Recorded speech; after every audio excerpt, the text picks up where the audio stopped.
Hey, this is Brad Buckner, sharpensbest.com. How you doing today? Well, we got another fine gun show going on here in Denver at the Denver Merchandise Mart.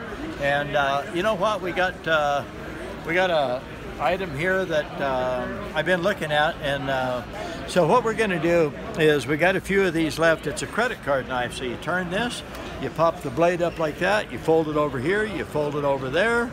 All right, you snap it down, and now you actually have a handle. It's stainless steel reinforced. All right, and it's a knife. We call them credit card knives.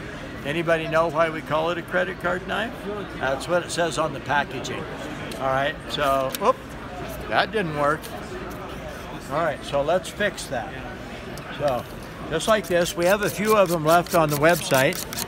So we're just gonna go right along here, come back this way, out that way, like this, like that.